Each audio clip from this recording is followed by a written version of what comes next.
वो जो ट्विटर पे जो चला और जी उसकी जो है वो पहले तो मुझे ऐसा दिखा, जो बीजेपी की स्थिति बताता हूँ जो मैंने ऑब्जर्व की।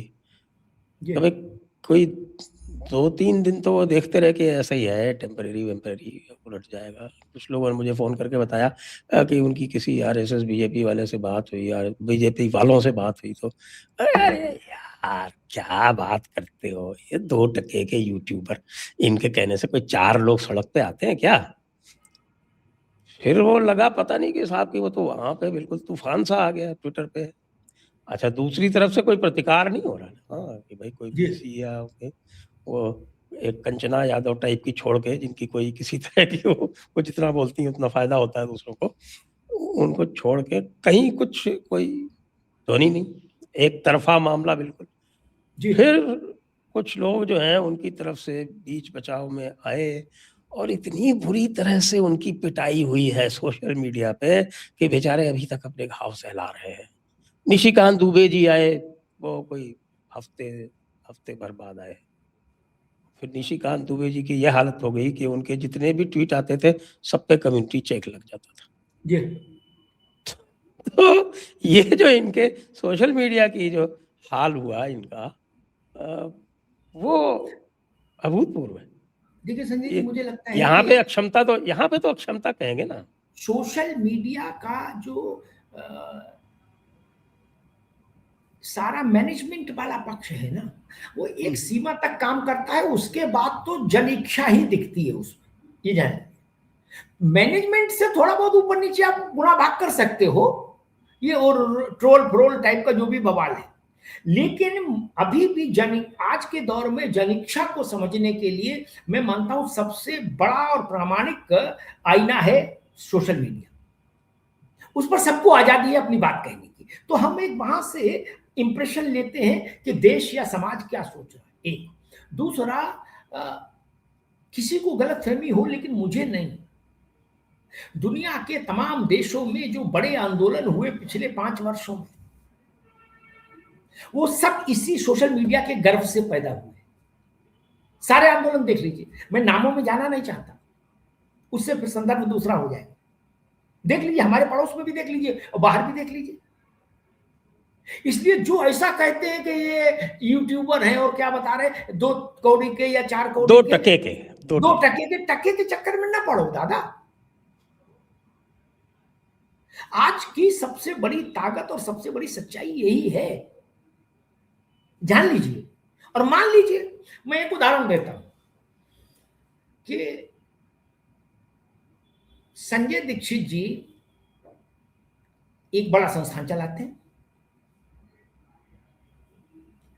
पहले संजय दीक्षित जी जब आते थे, मान लीजिए लाइव, ये आपका नाम ले रहा हूं, आप नहीं है, पहले संजय जी आते थे लाइव में तो पता लगता था कि कॉन्करेंट लाइव व्यूवर्स 2000 आते थे, 3000 आते थे, अब आ रहे हैं 200। तो भाई संजय दीक्षित के पास पैसे की समस्या तो है नहीं है। अगर वो अपने पक्ष में मैनेजमेंट कर रहे होते इसमें सोशल मीडिया में, तो अब भी कर रहे होते, फिर ये 300 कैसे रह गए। मैं बड़े बड़े लोगों से पूछ चुका हूं, आप समझ रहे हैं ना मेरा इशारा, बड़े बड़े लोगों से मैं पूछ चुका हूं कि वक्त दीवार पर जो लिख रहा है उसको पढ़िए, तंद्रा में मत रहिए। आप लाइव आते थे तो 15,000 17,000 से लाइव शुरू होता था आपका, अब 1200 और 1400 पे आ गया है? और टीम उससे बड़ी हो गई आपको पुश करने वाली। इसका मतलब जन स्वीकृति में कमी आ रही है। बिल्कुल बिल्कुल ये बिल्कुल। समझना सबको होगा, अमिताभ अग्निहोत्री को भी, संजय भाई को भी, और राजनेताओं को भी। अच्छा, हम अपना मुगालता पाल के चल भी सकते हैं, जिनको चुनाव लड़ना मुगालता पाल कहां जाओगे, हमको तो चुनाव लड़ना नहीं, हम अपने घर में मुगालते में बने रहेंगे। लेकिन आपको तो मैदान में उतरना, इम्तिहान में उतरना बाबा भाई। मैं देश के 5 बड़े ऐसे राजनेताओं को ऑब्जर्व कर रहा हूं पिछले कुछ दिनों से कि उनके लाइव आने पर जो पहले सुनामी सी आती थी, अब वो रिमझिम बरसे सावन वाली स्थिति हो गई। क्या टप टप टप टप पानी टपका। इसका मतलब आपके पास 500 लोग सोशल मीडिया में टीम में तब भी थे, आज भी हैं, फिर ये गिरावट कैसे आई? इसका मतलब देश का मानस स्थिर नहीं रहता कभी, ये बदलता है और इस बदलाव को समझना चाहिए, स्वीकार करना चाहिए। और जो नहीं करेंगे, कांग्रेस के बारे में शरद पवार जी ने कहा था कि कांग्रेस का घर मकान दुकान सब बिक गया, लेकिन उसने अपने को पुराने जमींदार की ठसक से बाहर नहीं लाई। ठीक, नहीं लाई तो वो उसका हिंदी नुकसान हुआ हिंदी ना। फिल्म का ठाकुर है वो लोग। हाँ, हिंदी फिल्म के ठाकुर कि पजामा फटा है लेकिन छड़ी लेके चल रहे हैं, और चूना हाथ में और पान की गिलोरी मुंह में, मूछों पर ऐसे नहीं चला। आपको सतत जनता के संपर्क में रहना होगा और उस थर्मामीटर पर निगाह रखनी होगी जो फ्लक्चुएट करता है हर वक्त पारे की तरह। इसलिए जिनको भी ऐसी गलतफहमी है, सोशल मीडिया पर हो सकता है हम ना चले, हो सकता है संजय जी ना चले, एक्स ना, लेकिन सोशल मीडिया चलेगी, ये जान लीजिए। ये इस वक्त का सबसे बड़ा हथियार है। इसमें दंड फंद भी होता है, मानता हूं, लेकिन फिर भी मैं मानता हूं तमाम दंड फंदों के बाद भी, जोड़ घटाना प्रबंधन के बाद भी, सोशल मीडिया से आपको एक रियलिस्टिक फेस दिखता है कि अभी स्थिति क्या है, कॉमन पब्लिक क्या सोच रही है, सामान्य पब्लिक, ऐसा मुझे लगता है। हाँ बिल्कुल, ऑर्गेनिक और मैन्युफैक्चर्ड में अंतर दिख जाता है। बिल्कुल दिखता है जी। अच्छा, दूसरे विषय पे चलते हैं। आज जी। के एक विमर्श ये चल रहा है जी कि ये जो सारा यूजीसी वाला कार्यक्रम था, और एक वो भाई, अब उनको हम शंकराचार्य तो क्या कहें, जी अविमुक्तेश्वर आनंद, जी अविमुक्तेश्वर आनंद जी को लेके जो सारा कार्यक्रम किया, वो जानबूझकर योगी जी को 27 का चुनाव हराने की साजिश थी। संजय जी, इसमें मेरी राय थोड़ी अलग है। क्या, जब साजिशें इतनी हो जाएं कि हर तीसरे दिन नई साजिश हो, तो साजिशें भी बेमानी हो जाती हैं। अब मैं उस विषय में दिमाग नहीं लगा, क्या मान के चलता हूं। अच्छा, हम मान गए तो वो भी मान के चलते होंगे, उनको भी समझ है नहीं। भाई हमने मान लिया कि संजय जी हमारे लिए मुसीबत पैदा करेंगे, तो खबर क्या इसमें, मान लीजिए हम ऐसा भी मान लें, तो खबर तो बची नहीं। जब मुझे नहीं पता था कि संजय जी मुसीबत पैदा करेंगे तब खबर थी, अब तो खबर नहीं। एक दूसरा विषय में कहूंगा कि मेरा अपना अनुभव कहता है, एक वक्त ऐसा आता है जब व्यक्ति उस ऑर्बिट में चला जाता है जहां से उसके विरोधी या उसका अहित चाहने वाले उसका बहुत नुकसान नहीं कर पाते, और वो ऑर्बिट है पब्लिक सपोर्ट। मतलब ये ठीक है कि प्रयास होंगे, लेकिन जैसे अविमुक्तेश्वरानंद जी वाला प्रसंग है, उसमें एक बात ये भी महत्वपूर्ण है, लोग समझ रहे हैं कि पुरी के जगत गुरु शंकराचार्य निश्चलानंद जी महाराज जो इतनी, जिनकी अवस्था इतनी हो गई कि उनको पकड़ के चलना पड़ता है लोगों को, लोग उनको वैसा करते हैं और व्हील चेयर की जरूरत पड़ती है, वो भी पालकी में नहीं गए नहाने, व्हील चेयर पे गए। तो लोग ये भी देख रहे हैं ना कि अविमुक्तेश्वरानंद जी महाराज तो जवान जवान है, स्वस्थ है, वो तो 10-5 किलोमीटर चल सकते हैं। तो अरे क्यों महाराज, संत हृदय नवनीत समाना, संत हृदय नवनीत समाना, बिल्कुल सही, अड़ना ही नहीं चाहिए था। और फिर दिक्कत वहां पर पैदा होती है जब आप अपने मूल विषय से हटके बोलने ये लगो कि योगी आदित्यनाथ औरंगजेब है। ये बात तो कोई नहीं मानेगा, उनके विरोधी भी नहीं मानेंगे, हैं? ये तो मानेंगे कि औरंगजेब को के विरुद्ध सबसे बड़ा सशक्त प्रतीक आज के समय में योगी आदित्यनाथ है, औरंगजेब की जो लीगेसी है उसके विरुद्ध। ठीक, ये तो कोई नहीं मानेगा, जो भांग भी खाए होगा वो भी नहीं मानेगा। तो अब फिर शंकराचार्य के कंठ से ऐसी बात तो नहीं आनी चाहिए आपके लिए, तो ये ऐसी भाषा शोभायमान नहीं।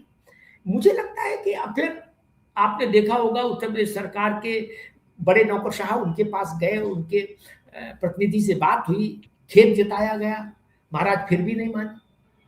उन्होंने कहा ना, लिखित में माफी दो और मांगो, बोल माफी हम लिखित में जारी करेंगे पब्लिक में। यानी आपको क्षमा करने से पहले ये जरूरी लगा कि माफी मैं पब्लिक करूं, अपने फेसबुक पे डालूं। मुझे लगता है शंकराचार्य जी को ऐसा करने से बचना चाहिए था। और दूसरी बात मुझे जहां तक लगता है कि इस ऐसा नैरेटिव चला कि योगी जी को परेशान करने के लिए दिस दैट, मुझे नहीं लगता कि इस, हो सकता है कुछ के मन में ऐसा रहा हो, लेकिन उससे जमीन पर कहीं कोई हलचल हुई हो ना। यूजीसी का विषय राज्य का विषय नहीं, वो केंद्र का विषय है। उसमें क्या उड़ीसा और क्या उत्तर प्रदेश, किसी का कोई योगदान नहीं। आप योगी जी की फोटो लगा देंगे तो वो घंटी योगी जी के गले में थोड़ी बच जाएगी। वो विषय केंद्र का है तो केंद्र से ही उस पर चर्चा होगी। भाई ये तो सब आदमी जानते हैं कि इनका लेना देना नहीं। ये यूजीसी का मतलब एक एपेक्स बॉडी जो पूरे देश में उच्च शिक्षा को नियंत्रित करती है, बात खत्म हो गई। वो योगी जी के गले में कैसे, वो उनके नाम का बिल कैसे फट जाएगा? इसलिए मुझे ऐसा नहीं लगता कि इसमें कोई, अगर किसी ने ऐसा सोचा भी है तो कोई तथ्य तो निकले, ऐसा नहीं लगता जी। तो फिर ये हमारे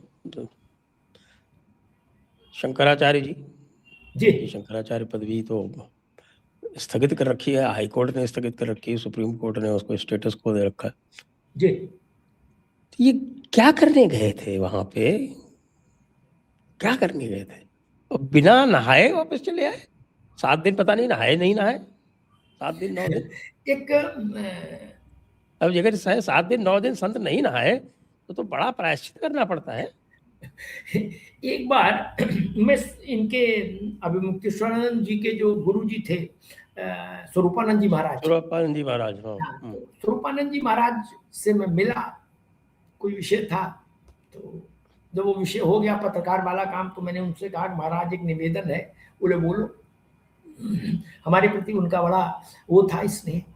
तो मैंने कहा कि कश्मीर में उस वक्त बड़ी अशांति थी और अयोध्या में भी हलचल चल रही थी। तो मैंने कहा कि महाराज आपके चरण कमल हैं कश्मीर में पड़ने चाहिए, वहां दैहिक दैविक भौतिक ताप मिटने चाहिए, और हम चाहते हैं कि आप 6 महीने कश्मीर में रहो। वो नाराज हो गए, बोले बताओ ऐसी बात बता रहे, हमारी जान संकट में डालोगे। ये समय है जब जगत गुरु शंकराचार्य, महामंडलेश्वर पीठ और इस तरह के जितने भी हमारे धार्मिक आचार्य ना संजय जी, इनको चांदी के छत्र, पालकी और रथ और घोड़ा छोड़कर गरीब की झोपड़ी की ओर चलना चाहिए। इनको दहेज के विरुद्ध समाज को जागृत करना चाहिए, इनको नशा के विरुद्ध समाज को जागृत करना चाहिए। पुजवा लिया अपने को, कितना पुजवाएंगे भाई? ये चांदी का छत्र, सोने का सिंहासन क्यों? वलकल तन पे धारे बांधे जटा जूट रंगवीर। भारत में तो ये परंपरा रही कि भगवान राम भी वलकल तन पर धारे। ऐसा क्यों हो गया? पालकी में चलेंगे, रथ में चलेंगे, ये राजाओं के लिए छोड़िए महाराज। आपके चरण कमल गरीब की झोपड़ी में पड़ने चाहिए, आपके चरण कमल विपन्न के यहां पड़ने चाहिए। जो ऐसे कुरीतियां हैं जिनको सरकार दूर नहीं कर सकती, कानून बना सकती सरकार, लेकिन हम कानून को डिफाई कर देंगे तो ठीक है, हम तोड़ सकते हैं कानून, सजा अगर हम भुगतने को तैयार है। लेकिन लोक का अंकुश वो धर्माचार्यों से आता है। मुझे बड़ी हैरानी हुई, मैंने इस विषय को कहा भी था कि जब यूजीसी का प्रसंग आया, भारत में एक नक्षत्र है, एक नक्षत्र मंडल है, पूरा एक श्रृंखला है धर्माचार्यों की, और ऐसे ऐसे धर्माचार्य संजय जी जिनके पास 2-2, 4-4, 5-5 करोड़ शिष्य हैं, और जिनके पास अक्षय वैभव है, अक्षय वैभव, अपने अपने जहाजों से चल रहे हैं, इतना बड़ा साम्राज्य। मैं उनसे अपेक्षा कर रहा था कि समाज को तोड़ने वाले इस नियम पर वो बोले, आगे आए, नेतृत्व करें, नहीं आए। आप किस पर अटके हो? बोले हम नहाएंगे तो पालकी से नहाएंगे, नहीं तो नहीं नहाएंगे। हम कह रहे यूजीसी की सुनो महाराज, वो कह रहे ना नहाने के पहले सुनो। एक आए बागेश्वर महाराज जी, तो उनको तो वो कहते हैं कि ये तो कथावाचक है, इसकी क्या। बागेश्वर बाबा ने कम से कम बात तो कही, थोड़ा उसमें शहद लगा के कहा, लेकिन कहा तो। मैं तो चाहता था कि धर्माचार्यों को बिना शहद कोटिंग के, नीम वाले कोटिंग के साथ अपनी बात कहनी चाहिए थी यूजीसी में, कि हिंदू एकता को तोड़ने की अनुमति किसी को नहीं दी जाएगी। जिस देश में 80% आबादी आपस में विभाजित हो जाए, वो देश तो अपने में कमजोर हो जाएगा, अपने आप कमजोर हो जाएगा। हिंदू एकता सिर्फ हिंदुओं के लिए जरूरी नहीं, भारत के अस्तित्व के लिए भी जरूरी है। इतिहास हमको बताता है कि हिंदू चूंकि यूनाइट नहीं रहा, इसीलिए आक्रमणकारियों को भारत में स्पेस मिलता रहा, इसीलिए ना। तो फिर वो एक है तो सेफ है वाला तो वो बिल्कुल उलट दिया यहाँ यूजीसी में। ये भी, और सबका साथ, सबका विकास, सबका विश्वास, ये नारा भी इस कसौटी पर खरा नहीं उतरा। फिर यूजीसी में सबका साथ नहीं था, सबका विश्वास नहीं था, और सबका विकास भी नहीं था। अगर हम इस नारे को मंत्र बनाना चाहते हैं, तब तो फिर हमको हर व्यवस्था इसी नारे को सामने रखकर करनी होगी, जिस पर सबका विश्वास हो, सबका विकास हो, सबका प्रयास हो। और यूजीसी की ओर फिर बात मुड़ गई। एक अंत में एक बात जरूर मैं कहूंगा कि हम लोग यूनिवर्सिटीज में पढ़े हैं, मैं दिल्ली यहाँ Indian institute of mass communication में पढ़ा, वहां उस तो जेएनयू का ही है। हाँ, उस वक्त वो भारत सरकार का या कहिए भारत का जर्नलिज्म का सबसे प्रीमियर इंस्टीट्यूट था उस वक्त। देश में एक ही था, अब तो कई खुल गए कई दिशाओं में। भारत सरकार उसको चलाती थी, 13 देशों के और भी छात्र थे। हम लोग वहां आए, रात रात भर विवाद संवाद होता था, विवाद होता था, तर्क वितर्क होते थे, कभी इतिहास पर, कभी किसी पर, कभी दर्शन पर, कभी धर्म पर। कटुता नहीं आई। विश्वविद्यालय विमर्श का स्थान है भाई। वहां जरा से हम आदमी जा रहा बोलना, संजय जी से नमस्ते न करना, ये हो सकता कमेटी में जाके रिपोर्ट कर दे क्या कि इन्होंने जो नमस्ते की उसके पीछे अदृश्य भेदभाव है। भेदभाव से ही जान शासन में थी, वहां उनने जोड़ दिया आदर्श भेदभाव भी। अभी आदर्श भेदभाव क्या होता है? ये क्या तमाशा भाई? आज बोले अग्निहोत्री जी ऐसा घूर रहे थे, वो उनके मन में भेदभाव था। गजब बात है, कैसा कैसा कानून बना दे रहा हूं। इसलिए वहां पर मुझे निराशा हुई धर्माचार्यों से। समाज के बड़े मुद्दों पर अगर धर्माचार्य लीड नहीं करेंगे संजय जी, तो ये हिंदू धर्म का दुर्भाग्य है। आप केवल सत्यनारायण की कथा और भागवत कथा के लिए नहीं है,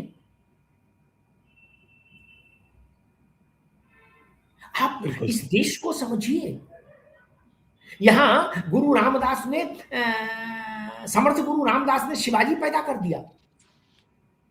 बिल्कुल, आचार्य विद्यारण्य ने विजयनगर साम्राज्य स्थापित कर दिया। देख लीजिए। तो अगर आप ऐसा नहीं कर सकते, और आपकी प्रायोरिटी, प्राथमिकता क्या है इस दौर में? बोले पालकी कहां तक जाएगी ये बताओ पहले। अरे उतर महाराज, चरण कमल रखो धरती पर, और प्रयाग की रज, आहा।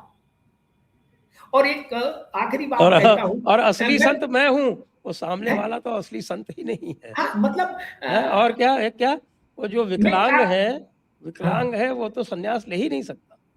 देखिए कैसी बात है।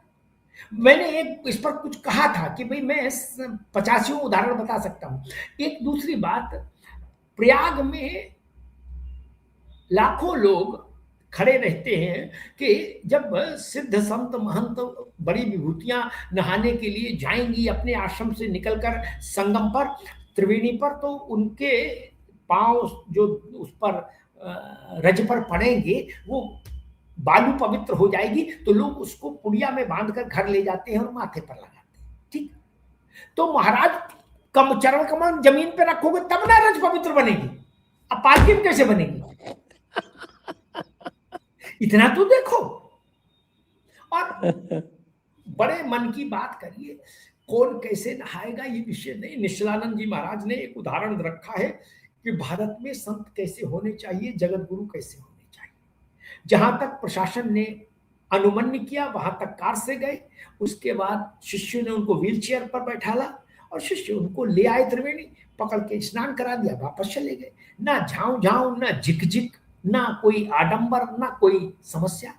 उनसे पूछा गया व्यवस्था कैसी है महाराज, बोले सब अच्छा है, नमो नारायण। संत को ऐसा ही होना चाहिए। ये शादी में फूफा की तरह की नाराजगी संतों को शोभा थोड़ी ना देती, ये फूफाओं को शोभा देती है, और वो भी शादी में। धार्मिक अनुष्ठान में तो भक्त और भगवान का संगम है, उसमें काहे को हमारा व्यक्तिगत अहम आगे आए। और ये बात सब सारे पक्षों के लिए ठीक है। मतलब शासन को भी चाहिए कि देखे कि बिना टकराव के रास्ता निकले, और संतों को भी चाहिए, क्योंकि अगर आप जगत गुरु हैं तो आप सबके जगत गुरु हैं, आप सबसे बड़े हैं, सबसे बड़े आसन पर हैं। और अगर सबसे बड़े आसन पर हैं तो सबसे ज्यादा अपेक्षा भी आपसे ही होगी, समाज की, देश की, सत्ता की, व्यवस्था की।